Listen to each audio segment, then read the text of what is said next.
Shalom, selamat pagi, selamat datang di Renungan Harian Toraya Selasa 23 Januari 2024. Sebelum masuk di Renungan Harian Toraya, mari kita berdoa.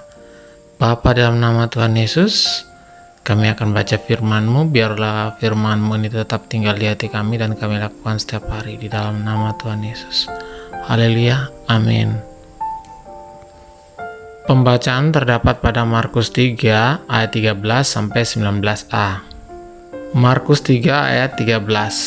Yesus memanggil ke-12 rasul. Kemudian naiklah Yesus ke atas bukit. Ia memanggil orang-orang yang dikehendakinya, dan mereka pun datang kepadanya. Ia menetapkan 12 orang untuk menyertai dia dan untuk diutusnya memberitakan Injil, dan diberinya kuasa untuk mengusir setan. Ke-12 rasul yang ditetapkannya itu ialah Simon yang diberinya nama Petrus, Yakobus anak Zebedius, dan Yohanes saudara Yakobus, yang keduanya diberinya nama Boanerges, yang berarti anak-anak guru.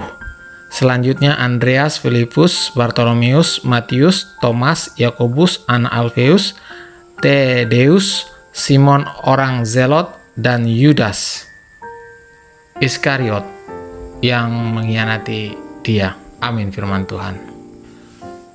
Tema hari ini adalah mengenal Dia yang kita layani. Pemilihan dan pengutusan ke-12 rasul merupakan perikop yang selalu menarik untuk direnungkan. Misalnya Yesus mengambil waktu teduh di atas bukit sebelum memilih para murid, yang mana bagian itu menjelaskan pentingnya sikap rendah hati dan berserah kepada Tuhan. Hal lain adalah Yesus hanya memanggil mereka yang dikehendakinya.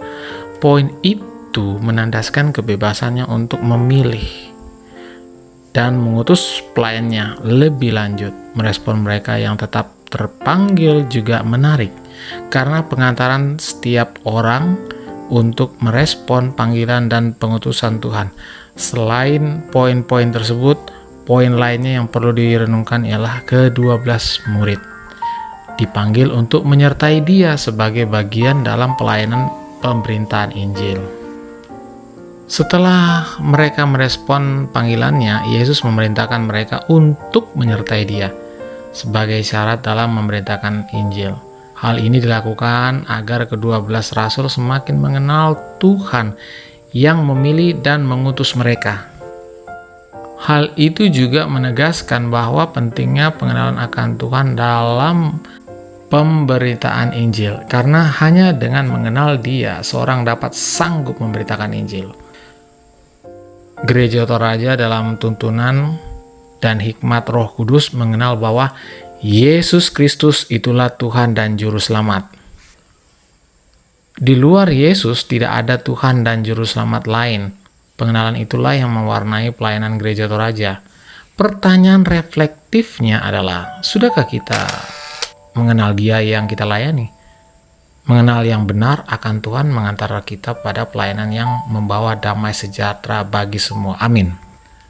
Mari kita berdoa. Bapa, dalam nama Tuhan Yesus, tak henti-hentinya kami mengucap syukur. Terima kasih Tuhan, kami sudah baca firman-Mu. Biarlah firman-Mu ini tetap tinggal di hati kami dan kami lakukan setiap hari dalam nama Tuhan Yesus. Haleluya, amin.